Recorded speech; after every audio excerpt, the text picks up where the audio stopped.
Orient চৌমুহনীতে অনুষ্ঠিত ১৬তম CITU Tripura রাজ্য সম্মেলনের প্রকাশ্য সমাবেশ রবিবার রাজ্যের বাম রাজনীতিতে ছড়ালো নতুন বার্তা।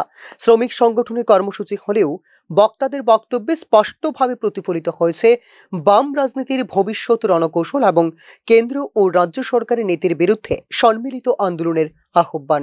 সমাবেশে উপস্থিত ছিলেন প্রাক্তন মুখ্যমন্ত্রী মানিক সরকার, বিরোধী দলনেতা জিতেন্দ্র চৌধুরী এবং সিআইটিইউর all India general secretary Tapan Sen. এদিন কেন্দ্রীয় বিজেপি সরকারের নীতির বিরুদ্ধে তীব্র ক্ষোভ প্রকাশ পায় বক্তাদের বক্তব্যে। খনি আইন, প্ল্যান্টেশন আইন সহ একের পর এক আইন পাশ করে কেন্দ্র কর্পোরেটদের স্বার্থ রক্ষা করছে। কেন্দ্র এক্ষেত্রে শ্রমজীবী মানুষের অধিকার ক্রমশ সংকুচিত হচ্ছে বলে এদিন অভিযোগ করেন তপন সেন। সরকারের প্রশাসনে মন্ত্রণালয় হচ্ছে প্রশাসনের অঙ্গীভূত, এছাড়া আছে বিচার ব্যবস্থা, আর আছে জনগণের ভোটে নির্বাচিত আইন প্রণয়নকারী ফোরাম, লেজিসলেচার, বিধানসভা, পার্লামেন্ট। সরকার প্রশাসনের দায়িত্ব আইন যেটা হয়েছে সেটা লাগু করা, তার মূল দায়িত্ব, মূল ম্যান্ডেট। আজকে খোলাখুলি বলছে, আমরা প্রতিবাদ করে জানিয়েছি সরকারকে। আগামী 13 তারিখ তারা মিটিং ডেকেছেন আলোচনা করার জন্য। সব ট্রেড ইউনিয়ন কোন দিকে যাচ্ছে খেয়াল রাখবেন। প্রাক্তন মুখ্যমন্ত্রী মানিক সরকারের বক্তব্য ছিল রাজনৈতিকভাবে বিশেষ তাৎপর্যপূর্ণ।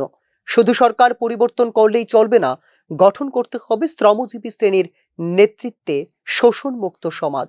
তার এই মন্তব্যকে রাজনৈতিক মহল দেখছে ভবিষ্যতের বাম আন্দোলনের দিক নির্দেশনা হিসাবে, যেখানে শুধু নির্বাচন নয়, সংগঠিত জন আন্দোলনের উপরেই আরোপ করা হয়েছে গুরুত্ব।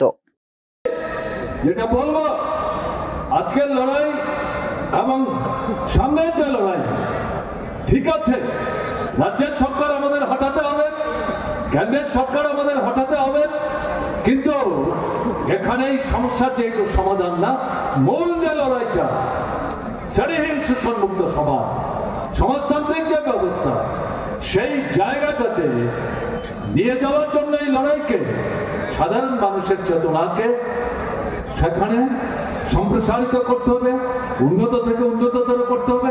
এই যে ভাবনা, এই যে চিন্তা, লড়াইয়ের ময়দানে দাঁড়িয়ে এটা যদি জনগণের মধ্যে আমরা নিয়ে যেতে না পারি, তাহলে এই আন্দোলন, এই সংগ্রাম যতই শ্রমিক শ্রেণী অংশগ্রহণ করো, এটা অসম্পূর্ণ থাকবে, এটা সুবিধাবাদ হবে, এটা অর্থনীতিবাদের চিন্তা হবে, এর মধ্য দিয়ে জীবনের সমস্ত সমস্যার সমাধান কিন্তু হবে না।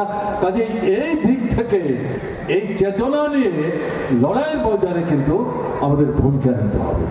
রাজনৈতিক পর্যবেক্ষকদের মতে এই সম্মেলন কেবল শ্রমিক সংগঠনের কার্যক্রম নয়, বরং বহন করছে বামফ্রন্টের রাজনৈতিক পুনর্গঠনের ইঙ্গিত।